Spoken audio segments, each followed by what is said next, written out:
Welcome back to I Couldn't Help But Wonder Divorce Decoded, the podcast where we untangle the legal, emotional, and financial threads of modern divorce, one story at a time.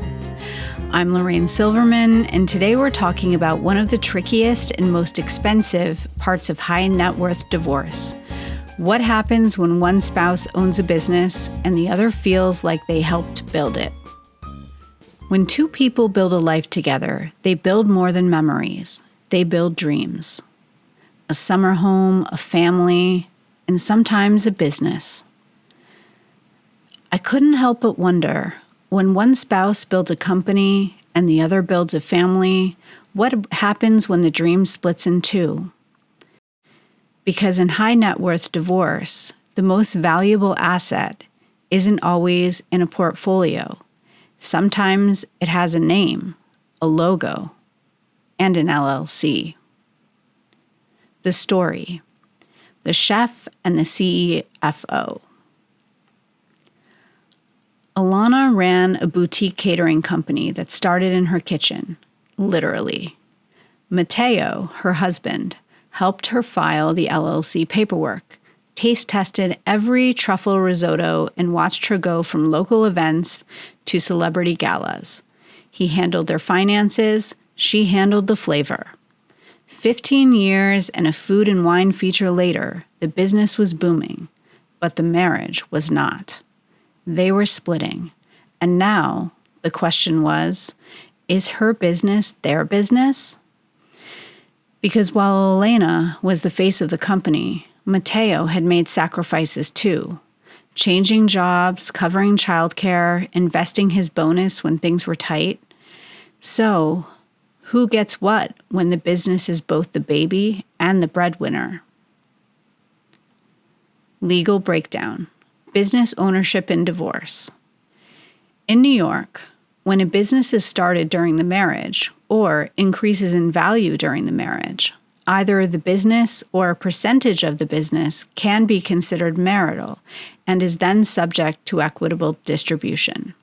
That means, even if the business is in one spouse's name, even if the other spouse wasn't involved day to day, the value can still be equitably distributed.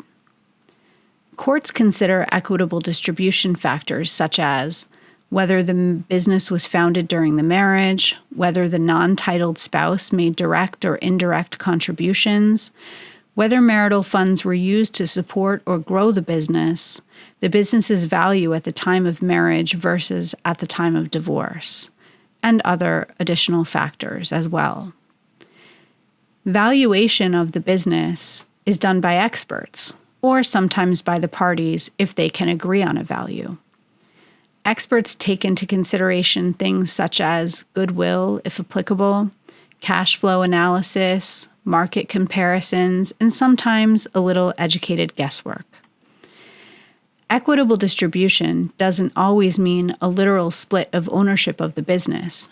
Often, the business-owning spouse or the titled spouse buys out the other's interest or adjusts the division of other assets accordingly. The takeaway: if your spouse owns a business, or if you do, you need more than a calculator. You need a valuation, a paper trail, and a lawyer who understands what's at stake.